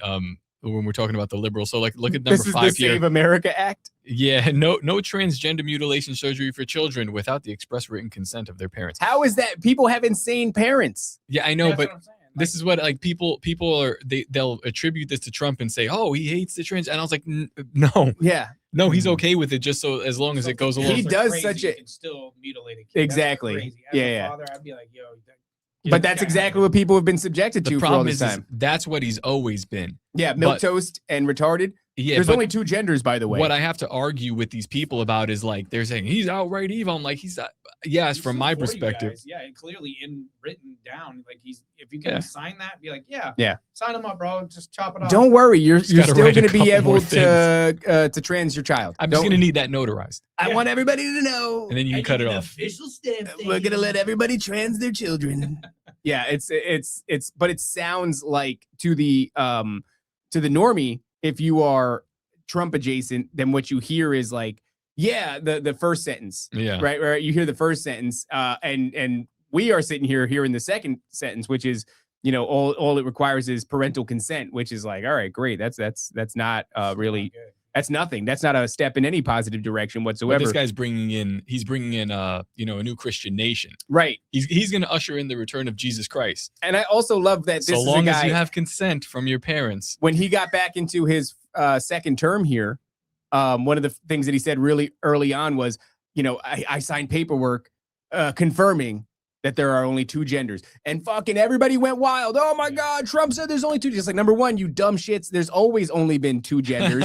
And number 2, this is how are you gonna say there's only 2 genders and then be like, unless you want to make your kid a third one, as long as you have the consent, then you could be fucking whatever you want. Hey, can I share an Instagram video? No, We don't do, not Is Instagram. that- I'm not sure. What's the copyright? That's Too stuff far, here? dog. Too Well, far. I got it up. I got it up here. I think I shared it. I don't know. I listened to this, man, and again, like I was talking about with the Luciferian doctrine, there's 2 things to keep in mind: unity and balance. And like, let's just kind of take a listen to this. Oh, I saw At You the always top. got to Focus press on there. It the is. male. There is a beautiful balance of having the Yep. 2 turn into one. We stand between the sun Yep. and the moon, masculine and feminine. Bodies join into one. The combination of substances and the union of opposites. Like it's making The a mystical connection with marriage the of the Twin lunar Towers. feminine. Can you pause it real quick And the though? solar. I just want to say how the mascot, the mascot of this Luciferian agenda is the tranny. God. Yeah. Like that's crazy. Well, that was really Even it. in Yeah. Freemasonry, once you get to the 33 degree, they have to be androgynous in order to achieve godhood. Yeah. That's what I've heard from ex-Freemasons too. Like you have to literally be androgynous in order to achieve the highest form of godliness. You know what's the biggest thing too that I kind of figured out what the elite believe is they, and this is part of the occult, and this is a part of the process of getting to enlightenment. And you got to destroy your ego. You have to Yeah, that's destroy always your it, yeah. ego. And one thing that I picked up from Eyes Wide Shut movie, why they wear the cloaks, why they wear the masks, especially with the acts that they're doing, right? is to hide their identity so they can learn how to destroy that ego, so that they can remember. It's like you have to self-realize all the time with this stuff. It's where the you're same like, thing with psychedelics, right? No one can see your identity. Yeah. You're good. Continue to fall into doing what thy will. Yep. And that's a big part of, just ascending in this conscious state. Of, psychedelics do, it's all about the ego death, as if that's something important. But I find like you have a uniqueness that God made you with. You have an identity in Christ, and God has made each of us unique for our own jobs that serve his kingdom. And I think it seems important to not like, we have this sort of association. The word ego is inherently negative. But when you say like ego death or these ultimate ego deaths through the mystery schools, you're really saying like the absolving or the dissolving of your personality, of who you are, so that you become what, like some hive mind legionnaire kind of a deal. Like you have an identity. God formed you in your mother's womb. Like you are a unique person that has a job to do if you should, choose to accept whatever God's plan is instead of your plan.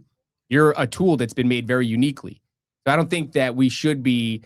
There used to be a time where like that sounded really appealing, because the ego is like the source of all the things, that it's a source of like pride and all this other shit. They limit you. They limit you in this way. Yeah. And I don't think that is, I think that's something that like, the DMT elves want you to believe in shit. It's think of the Jake Barber experience, right? And when he's doing a 3-4 hour interview with Jesse Waters, and he's talking about how he's using different terms, but he's talking about destroying your ego. And he's saying you have to lower intellect and heighten intuition when you get into these states of mind to try and connect consciously with UAPs. It almost sounds like being possessed.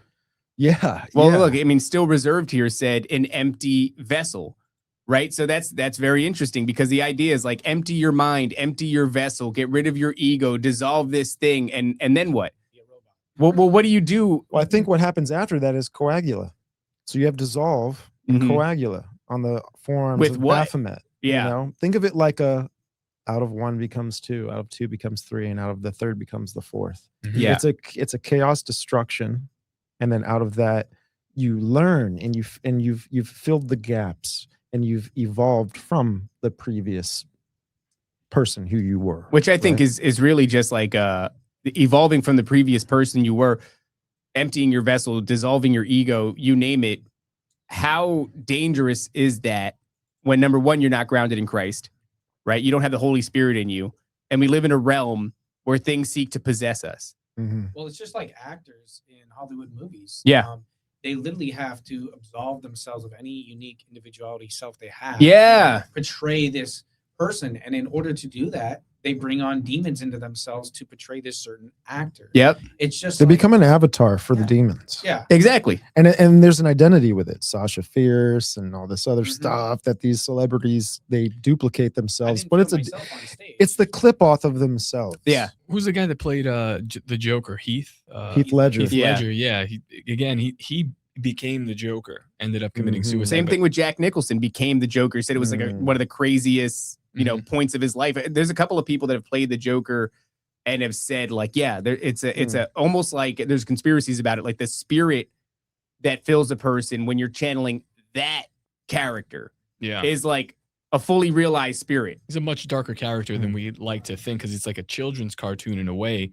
And it's off. I don't know. It's funny. It's made into a meme. People emulate it. They do the ha ha ha, but that is very much like one of the darkest.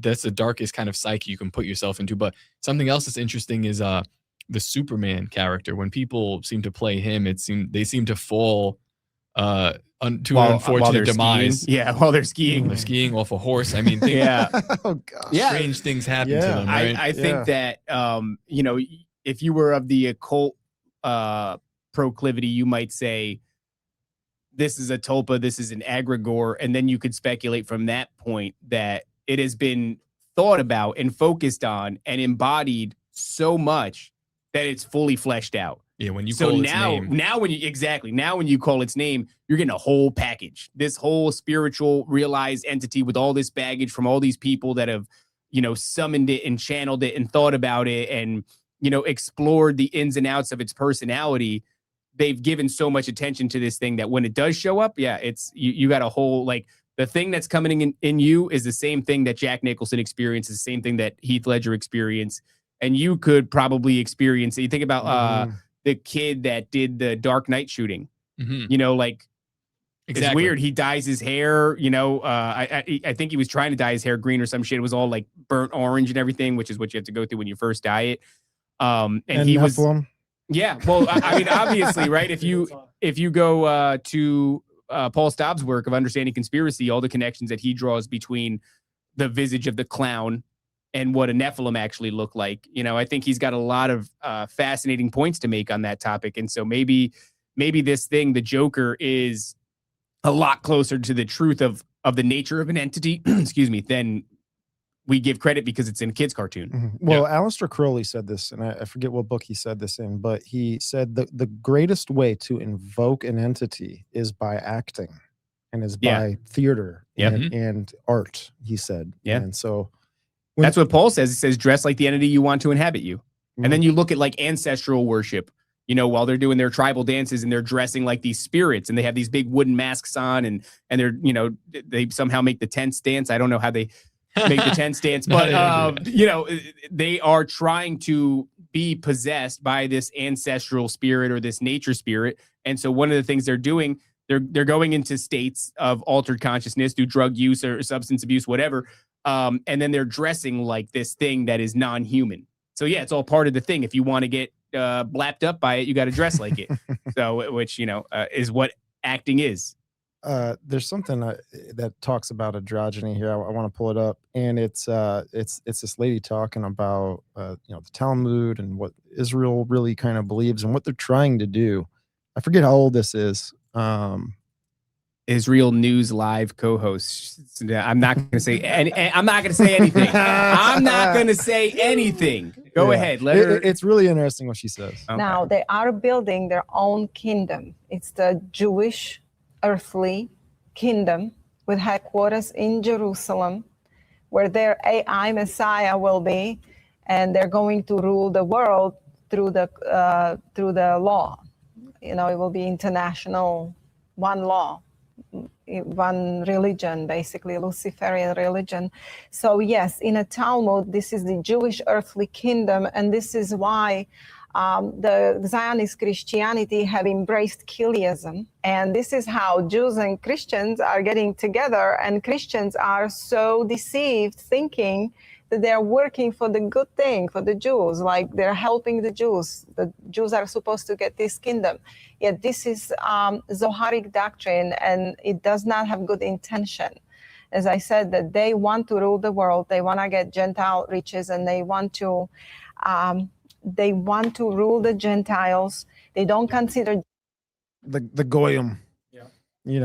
But it just seems like they are trying to bring in some sort of androgynous being, and I think AI could work towards that. I think that artificial intelligence, when you look at all the movies, right? Vicky from iRobot, from Eagle Eye, it was a feminine woman as an AI. Our phones are Siri, it's a girl in default. Like there's these divine feminine connections with artificial intelligence, and Epstein was really behind a lot of the network of guys who are part of this transhumanist cult, where they're working with humanoid robots. He was connected with Hanson Robotics. He was connected with the guy that worked with Hanson to create the first humanoid robot named Sophia. So there's it's hilarious, I think it's demonic. Like it's like they're literally trying to summon demons through this AI. They're gonna have, like what she's saying, this AI god, and everybody in the world's gonna follow it. It's like mixing iron with clay. They want to the bio upgrades, like the CRISPR genetics. They literally want to pervert God's image and creation. Therefore, they're going. It's just like when you took the jab, man. Like like you're mixing DNA. You're trying to do the same thing he was doing back then. Mating with the daughters of man. He's trying to bring about that again. I think we're gonna see the time where women will birth like these Nephilim again, these hybrids. Dude, what's crazy is Epstein was actually funding, Yes, you know, hybrid. science where he was trying to alter the gender while, you know, the embryo was growing. They knew what gender it was, but if they can genetically modify it and change it into becoming androgynous, what capabilities then would that child have? Like when you look at Jack Parsons, they're trying to bring in the moon child because there's superpowers related to this moon child. When you look at Manly P. Hall in The Secret Destiny of America, and in his book he's talking about the leader who's to come and to take the throne of the United States will come from a bloodline that's superior, right? This is where like dragon court stuff and serpent bloodlines and all this kind of stuff come from. And that this man will have special powers and abilities and be able to do miracles. And he will be this Maitreya, right? That has this perfect union with this divine force, right? He is the ultimate Jedi, and he's trying to lead people down the road to Shambhala or Agartha or whatever, or what did the Vril Society call it? Hyperborea, right? So there's this city, and I don't know if that's maybe what the Bible and Revelation is talking about, Babylon, the city, right? Which gets destroyed in like 30 minutes, and which is funny because it took a long time to build, right? Knock that shit down. You know, but what is that going to represent? Why are they spraying stuff in the air, right? We're talking about smart dust and particles that are able to get into the body and overlay the nervous system of not only the brain, but our bodies and how they work. And then you can take that data and now have AI create what it's recording.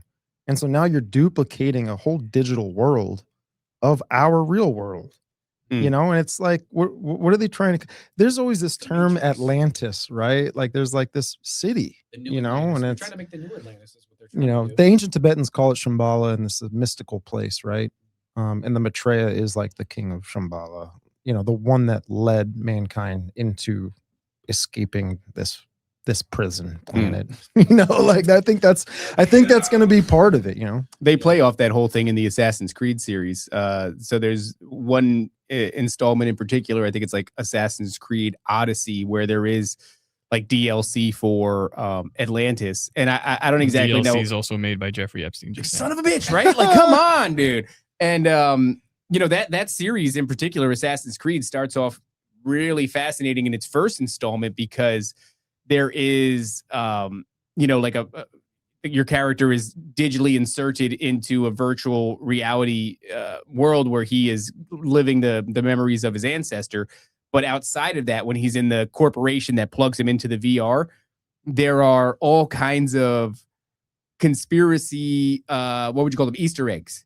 You know, 2012, and there's symbols hidden around the room and all kinds of really crazy stuff. I remember playing that as a kid and being like, oh my God, because you know, I was so conspiracy leaning, and seeing those things in games was fantastic. But they are in contact with I don't know what the thing's name is, might be Matreus. Yes. And you know, Athena and a bunch of other ancient gods, but the idea that they're portraying themselves in almost like a digital form. So they still exist. They're not spirits. They are information that is sentient. Right. And it seems like they have like a whole place where they exist. It's much more technologically advanced than it is spiritual, or there's a blending of those two elements, which I would say, in between. Yeah, in between, there is this blending of tech and spirit, and these entities still exist, but they exist within information or frequency, and they're like remnants of, you probably call them ascended Atlantean masters. But the point of that is to say that series, man, I'd be interested in knowing like when the first Assassin's Creed even dropped. It's a big game series, and I always said this does a great job of like teaching you history. How many kids, millennials, not even kids, millennials, a lot of our worldview and even conspiracy stuff kind of came from almost from that game. That's a very, very like hyper popular game series. And what is it teaching? It's teaching like mystery school, ancient Atlantean ascended masters, hidden knowledge. Hidden knowledge. That's exactly what that game is. That game is an interactive mystery school experience, you know, and it's behind the backdrop of just, you know, assassinating motherfuckers, doing flips and shit. Just super dope. Essentially, yeah, it is. I'm sorry. It's Minerva. Thank you, Jim Bowman. I am a dingus. It's Minerva that you're interacting with. And, you know, and I think there's a couple other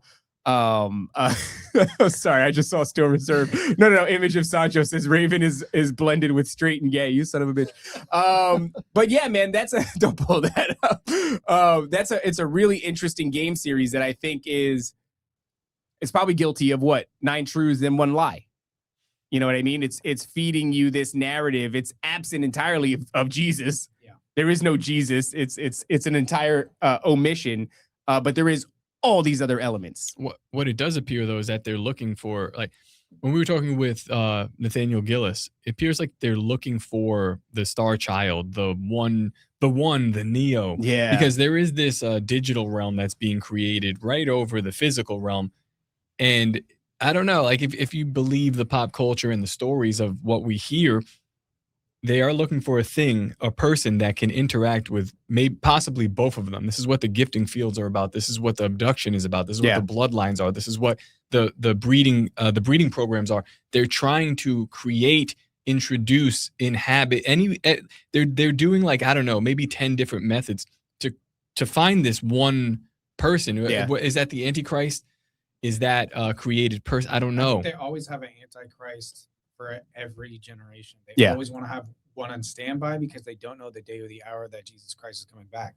So they're always nervous. They always want to have one ready to go.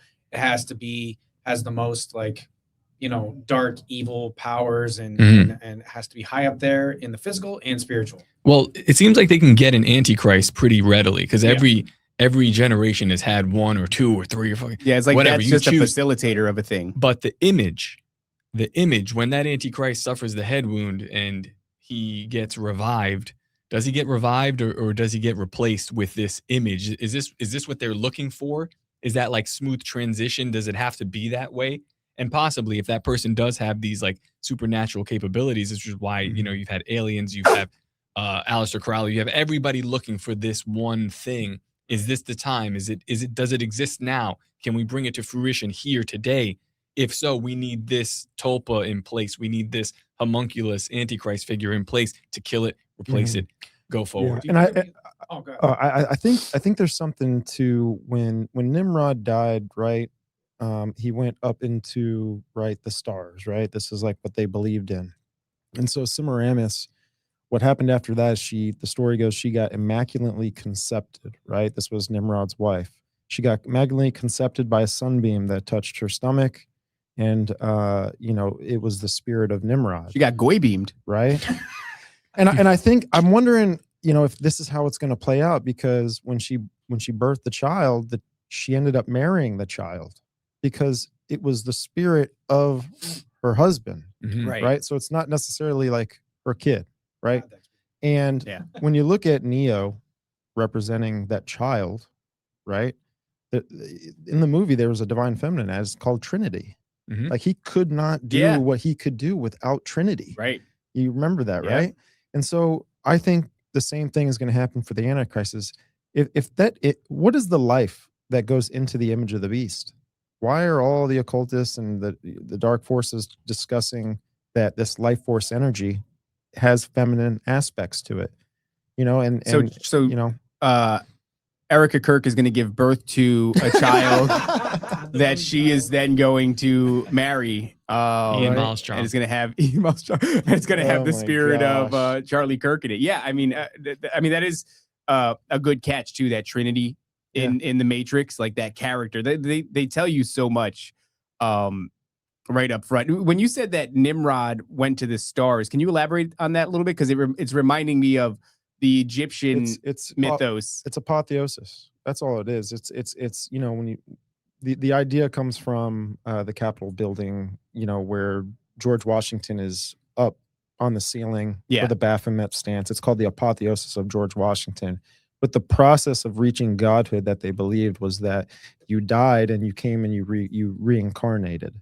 And so at the bottom of the Capitol building, you have what's called the crypt of George Washington, which represents the death of George Washington, but then the ascension after that is him going up with the gods, right? With the zodiacs, with all that kind of stuff. And that's what they believe. If you think about it, they're stars.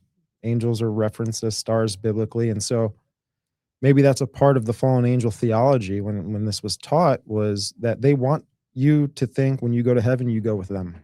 Yeah. So within Egyptian mythology, there's something called the royal journey. I think there's more than just this. But when you die, the pharaoh's soul would rise up into the northern sky and transform into an eternal divine being. But there's something more. There's literally, like, I remember learning, your soul is going to go up and it's going to go to this constellation. You're going to make a right there. Like, it's a whole journey. Go to the fields up there. There's all kinds of shit. Like, the soul goes on a journey in what seems to be a very physical space journey. And each place that it goes to, there's something significant that happens to it. So I just find it fascinating because even within this, what you're talking about with George Washington, everything in Washington, D.C. is based off of some Egyptian phallic symbol or all of that architecture is a holdover that we're currently using in modern day. So when people go, oh, this country's found on Christian principles and all this other shit, I'm like, no, it's found on Freemason values, but it's also built on ancient Babylonian structures. Yeah, and holdovers from Egypt and ancient Rome and all kinds of crazy shit like that. It's something I got to look into because there is something, the Milky Way, some interpretations suggest the Milky Way was seen as a path to the underworld or afterlife associated with the sky goddess Nut. So there's a lot. They had, just when I hear that idea of ascending to the stars, like, yeah, that's what the ancient Egyptians believe. Your soul went on a whole journey. So I wonder if, with a little bit of research, if there's something deeper there. The apotheosis symbol is kind of interesting as well here. I guess this is a simplified version of it, but you know how many white girls have that image in their number one tattooed on them, or in their bio, or in their name, their username on Twitter? Stay far away. Yeah, highly recommended. You see a chick with that evil eye bracelet too. Well, the definition of apotheosis, it's to climax. It sounds like it's like the ultimate culmination, or climax, and it does sound the goddess Nut. Yeah. It's kind of what is fantasized about in a way, right? Yeah. But it's also this thing that's fleeting. Like, can you imagine it? Like you work so hard and you finally get to that one point, and then the drop off is almost directly straight down. So you just described post-nut clarity. Yeah, exactly. It's post-nut clarity. Like, but it's also like time preference stuff. Yeah. And it's very female in a way. Like they'll do a thing, they'll get it, and then there's nothing at the end of it. Kind of like their entire, like the career, right? The career. Oh, girl bossing. Yeah. Rather than planting a seed for the actual future. Yeah. That's a what I want. Yeah. Masculine idea. Yeah. If you had to put it in the, masculine feminine divide. Interesting way of thinking. You see that a lot in today's society now. That they're trying to do that. They're trying to take on the man's role. Yes. I'm a boss. I don't need no man. Yeah. Like, I'm gonna do it myself. I heard something. So my wife, we were in Target, and she's like, oh, smell this perfume. It smells really good. And I smell it, and I'm like, that's nice. And it's called something like don't need a prince or some shit like that. It's just a fancy way of saying, like, I don't need I'm a strong, independent woman, don't need no man, was the name of the perfume. And I just thought about that. I was like, I couldn't imagine, like, girls give each other that advice constantly. Like, you don't need a man. You don't need this and that. And that's antiquated and da-da-da. I couldn't imagine going up to any of my homies and being like, you don't need a wife, dog. You don't need a girlfriend. You don't need a wife. You don't need a family. You don't need a child. You don't need a legacy. You don't need meaning. You don't need somebody to soothe your soul and bring you peace and do any of these things for you. You don't need that. You need to just be fucking a construction worker until you fucking die, dog. Like, that's such a retarded, real man. It's insane that women are constantly giving each other that advice. I never stopped to think, like, would I ever fucking, like, go to anybody, any of my homies that I actually care about, and be like, dog, you don't need a fucking girlfriend, dude. You don't need a wife. You don't need wanna a talk. family. See, we all knew you were gay, man. That's I mean, if I was gonna say that, like that's a different thing, but that's busting balls. Like, I always knew you were a faggot. I don't But, want to like, talk bad about women, but like women, it's plural. There's more than one of them. I watched a show with my wife, the Love Is Blind thing, and there's Oh, this yeah. one situation. It's just so. I know, I love it though. It's Isn't bad. it great? Yeah, I Right? prefer Love on the Spectrum, but please go Oh on. no, the new season's coming soon. Let's for that. go. Brr, brr, brr, brr. Watch these retards fuck. No. Oh, they don't show that, do they? There's a point. There's a point in He's the like season. massaging his wife's feet, like Yeah. while it's playing. you know? Yeah. So gay. So the point in the season where it's just like it's the prototypical thing, and I'm telling my wife this is what's going to happen here. Yeah. They do like this sort of like soft reunion after they've done their whole thing that's Yeah, yeah. blind, and then they all get to see each other. One dude that was engaged, he breaks it off with the girl because he just decides that she's not attractive enough, and he goes to another girl who's also engaged, and he just starts spitting lines at her, and everybody knows. They're like, yo, this dude he's pissed drunk and he's spitting game at any girl, Yeah. whatever he can put Whoever's gonna bite. He's doing the numbers game. and he's going, man, fuck you, man. And then he goes to her man. And he goes, oh, hey, how you doing? This kind of shit. And I go, she's like, my wife goes, she goes, that's so like this dude is so scummy. And I go, but watch this shit. Oh, that girl, she's gonna bite. She's not, well, even if maybe she will after, but she's not gonna maintain this relationship with the other dude because you can see it written all on her face. She's believing it. Yeah. She's believing it. He's Ooh. giving her the bullshit. Somebody And- else wants her, and so that's like caught the glimmer in her eyes, is what you're saying? That's it. And it was the glimmer. I mean, the cell was such clear bullshit because she watched him do the same thing to like two girls. Doesn't matter, before but her. he did it to her. But he did it to her, and I'm watching her eyes. She's special. Love attention. Yeah, oh, that's Yeah. it. Yeah, Love dude. attention from multiple men. That's It's a fatal flaw in the development of women where I'm like, women. they, them. I'm looking at it, and I'm telling her, I'm like, that's gonna Yeah. happen. You can see it. That's and it's, it. He just planted a seed, and that seed is gonna grow and grow, and she's gonna romanticize it in his head. Next episode, like her and the other guy are not together. And Yeah. I go, yeah, that's what happened. But that's every single time. And I'm Yeah. like, how is this so predictable? And am I an asshole for saying so? No, it's accurate. Because the F boys are gonna be like doing their F. That's it. It's Yeah. exactly what it is. Jeez, baby girl, come on, get with me. What Check is that? out Oh no. Yeah. But yeah. extrapolate that to archetypes and how things actually work. And I was like, I probably went something like that in the garden. Yeah. Probably Oh went something yeah. real yeah, similar to yeah. that, dude. Yeah. You know, are you saying that? Oh, let's not have any more bad language. All right, let's bring it in for Hi, a landing, guys.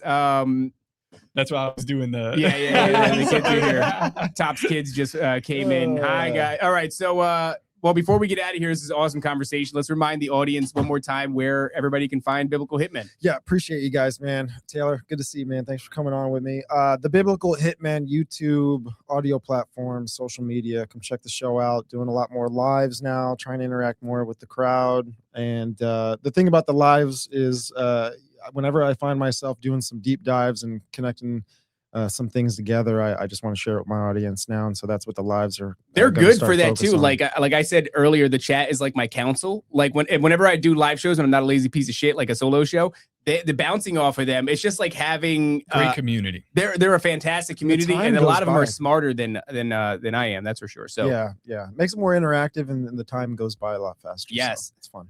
Yeah, thanks, guys. Of Appreciate you, course, man. of course. Got nothing All but love right. for you guys. Absolutely. And dude, Taylor, thanks for coming out, man. It's been a long time. Yeah. And I'm kind of happy to see, whatever you guys doing a show together or kind of maybe not. I'm just happy to see.